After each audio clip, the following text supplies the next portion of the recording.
ইরানের সর্বোচ্চ নেতা আয়াতুল্লাহ আলী খামেনিকে হত্যা করা হয়েছে। এর জেরে প্রতিশোধ নেওয়ার ঘোষণা দিয়েছে দেশটির সেনাবাহিনীর অভিযান শাখা IRGC। রোববার বাংলাদেশ সময় সকালে সরকারিভাবে তেহরান খামেনি নিহতের তথ্য নিশ্চিত করার পর এক বিবৃতিতে IRGCর পক্ষ থেকে বলা হয়েছে, আমরা একজন মহান নেতাকে হারিয়েছি এবং আমরা তার জন্য শোকাহত।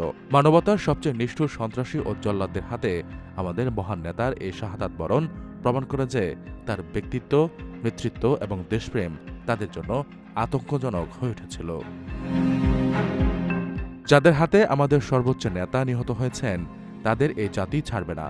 ইরান প্রতিশোধ নেবে এবং IRGC দেশি বিদেশি যে কোনো ষড়যন্ত্রকে নির্মূল করতে বদ্ধপরিকর। গতকাল ২৮ ফেব্রুয়ারি শনিবার ইরানে যৌথ সামরিক অভিযান শুরু করে যুক্তরাষ্ট্র এবং ইসরায়েল। তারপর গতকাল রাতে ইসরায়েলের প্রধানমন্ত্রী নেতানিয়াহু জানান যে খামেনি নিহত হয়েছেন।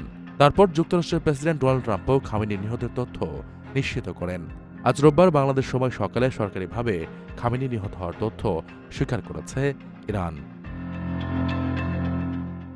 ৮৬ বছর বয়সী আয়াতুল্লাহ আলী খামেনি ছিলেন ইরানের সর্বোচ্চ ধর্মীয় নেতা।